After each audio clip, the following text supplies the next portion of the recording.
My grandma left me all her savings, 2.5 million and 9 properties. My parents, who threw me out at 17, showed up at my door demanding I give it to them. But when the judge read the next page, their smiles shattered, and my mom started to panic. They showed up 3 days after the funeral. I was in my apartment, still in the clothes I'd worn to the cemetery. Black suit, wrinkled, coffee-stained. I hadn't slept, hadn't eaten much, just sat on the couch, staring at nothing. The knock came just after noon, sharp, demanding, 3 hard raps. I opened the door. Mom stood there in a black dress she'd probably bought that morning. Tags maybe still on it. Dad behind her, gray suit. Both of them with tight, practiced smiles. "We need to talk," Mom said. I hadn't seen them in 8 years. Not since the night they threw me out at 17. Not since Dad drove me to the bus station with a garbage bag of clothes and $20. Not since Mom said, "Don't come back." 8 years, no calls, no texts, no birthday cards. Nothing. And now here they were. I stepped aside. Let them in. They didn't sit. They stood in my tiny living room, looking around, at the thrift store furniture, the peeling paint, the water stain on the ceiling, the cheap carpet. Mom's nose wrinkled, like the place smelled bad. "Nice place," Dad said, not meaning it. "We heard about Grandma's will," Mom said, getting straight to it. "No small talk. No, how are you? No, sorry for your loss." I nodded. Waited. $2.5 million, 9 rental properties, 3 commercial buildings. Mom's voice was flat. "Controlled. That's what the lawyer told us when we called." "That's right. She left it all to you." "Yes." Mom's smile tightened, became something sharp. "That's not fair." I almost laughed. "Almost. Fair? We're her children," Dad said, stepping forward. "Her actual children. That money should go to us, to family. You're just the grandkid. The grandkid she raised for 5 years. After you kicked me out." Mom waved her hand dismissively. "You were out of control. Disrespectful. We did what we had to do. But this," she gestured vaguely at nothing. "This is different. This is family money. Real family money. It should stay in the real family." There it was. Real family. "So you want me to give it to you?" I said. "It's the right thing to do."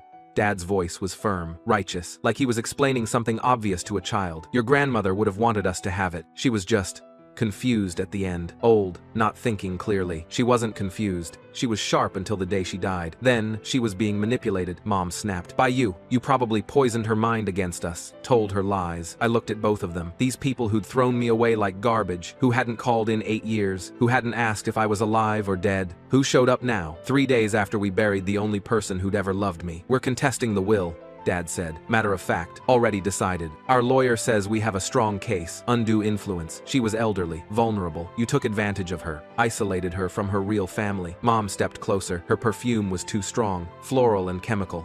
"Made my eyes water." "Or," she said softly, voice almost sweet, "you could just do the right thing. Sign it over to us. All of it. Avoid the whole ugly mess. The lawyers, the court, the publicity. Think how embarrassing it'll be for you." I smiled. "No." Her face hardened, the sweetness evaporating. "Then we'll see you in court, and we'll win, and you'll get nothing, and you'll owe us legal fees." "Get out," I said. They left. The door slammed hard enough to rattle the frame. I sat down on my couch. Goodwill couch, $40, sagging springs, and I called Grandma's lawyer, Mr. Hammond. He'd handled her estate for 30 years. "They came," I said. "I know," he replied. "They called me yesterday, very angry, making threats, saying they'd contest. They're going to do it." "I know. Your grandmother knew too. That's why she prepared." "Prepared how?" "You'll see. The court date is in 6 weeks. Don't worry about anything. Just show up." "That's it?" "That's it. Trust me. Trust her." The courtroom was small, county courthouse, 3rd floor, wood paneling dark with age, fluorescent lights humming. It smelled like old paper and floor polish and desperation. Mom and Dad sat on one side with their lawyer, a man in an expensive suit, tailored, silk tie, designer watch. He smiled too much, too big, shark smile. I sat on the other side with Mr. Hammond. He was 70-something, rumpled brown suit, thick glasses, messy gray hair. He had a large cardboard box on the table in front of him, taped shut, my name written on it in marker. The judge was a tired-looking woman, 50-something, reading glasses on a chain around her neck. She reviewed the file, flipped pages, read in silence for 5 minutes while we all sat there. Then, she looked up. "This is a will contest. The plaintiffs claim undue influence and possible elder abuse."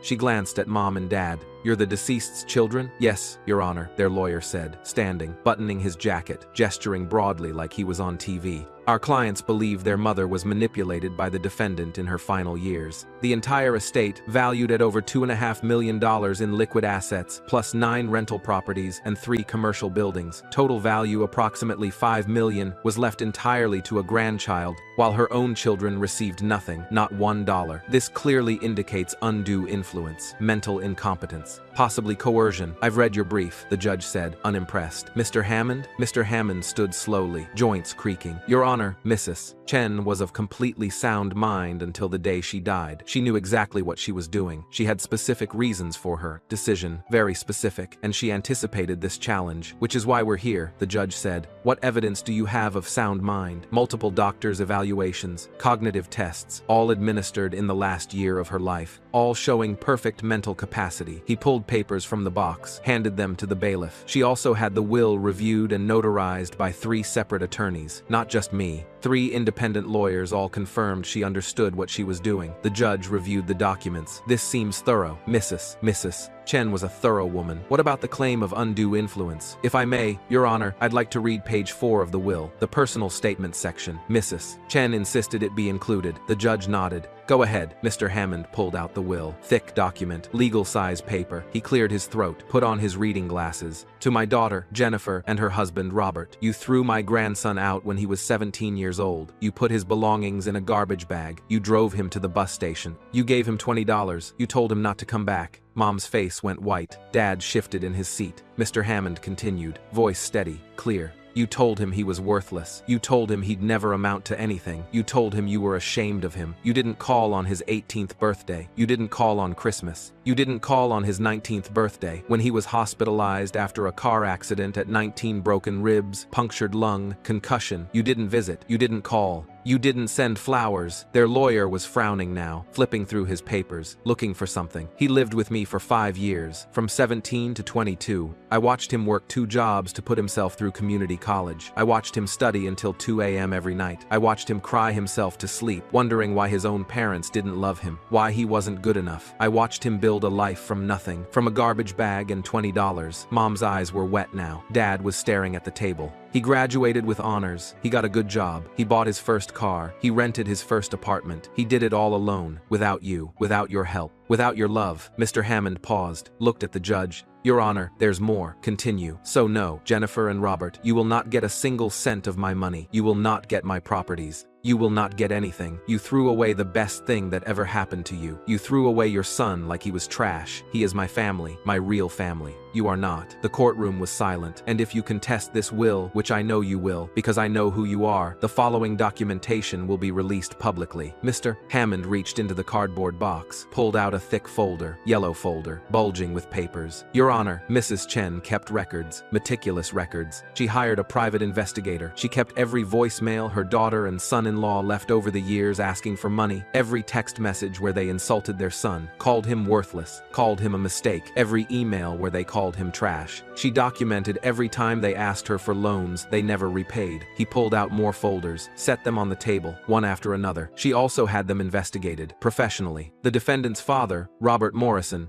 has been embezzling from his employer, Morrison and Associates, for 6 years, siphoning money from client accounts. The defendant's mother, Jennifer Morrison, committed tax fraud in 2019 and 2021, filed false deductions, claimed business expenses that never existed. Mrs. Chen had all of it documented. Bank records, tax returns, witness statements, everything. The courtroom erupted. Mom's lawyer was on his feet. Your Honor, this is— Sit down, the judge said.